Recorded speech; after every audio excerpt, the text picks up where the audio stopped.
കണക്കും സയൻസും ഒക്കെ കുട്ടികൾക്ക് ഇഷ്ടപ്പെടുന്ന രീതിയിൽ കളികളിലൂടെയും ആനിമേഷനിലൂടെയും പഠിപ്പിച്ചു കൊടുത്തപ്പോൾ സംഭവിച്ചത് ഒരു വിപ്ലവം തന്നെയായിരുന്നു.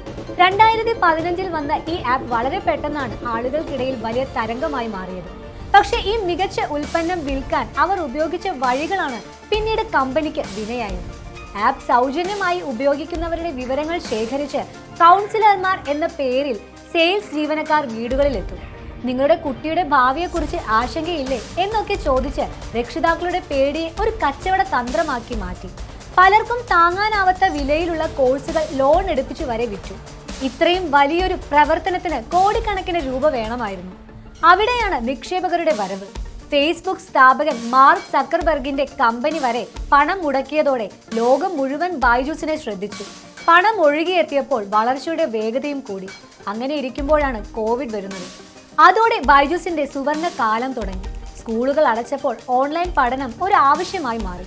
ബൈജൂസിന്റെ ഉപയോക്താക്കളുടെ എണ്ണം 3 ഇരട്ടിയായി കുതിച്ചുയർന്നു. കമ്പനിയുടെ മൂല്യം 1.76 ലക്ഷം കോടി രൂപ എന്ന ആകാശത്തോളം എത്തി. കയ്യിൽ വന്ന പണം കൊണ്ട് മുന്നിൽ കണ്ട എതിരാളികളെ ഒന്നൊന്നായി അവർ സ്വന്തമാക്കി. Akash institute, white hat junior, അങ്ങനെ പല പ്രമുഖ സ്ഥാപനങ്ങളും ബൈജൂസിന്റെ ഭാഗമാണ്. എന്നാൽ ആകാശത്തോളം വളർന്നതെല്ലാം ഒരു നാൾ നിലംപതിക്കുമെന്നാണല്ലോ. ബൈജൂസിന്റെ കാര്യത്തിലും അതുതന്നെ സംഭവിച്ചു. കോവിഡ് കാലം കഴിഞ്ഞപ്പോൾ ഓൺലൈൻ പഠനത്തിന്റെ ആവശ്യം കുറഞ്ഞു. ഇതോടെ പ്രശ്നങ്ങൾ തുടങ്ങി. ആദ്യം കമ്പനി 1.5 വർഷത്തോളം സാമ്പത്തിക കണക്കുകൾ പുറത്തുവിട്ടില്ല. ഒടുവിൽ പുറത്തുവിട്ടപ്പോഴോ 4500 കോടി രൂപയുടെ നഷ്ടം.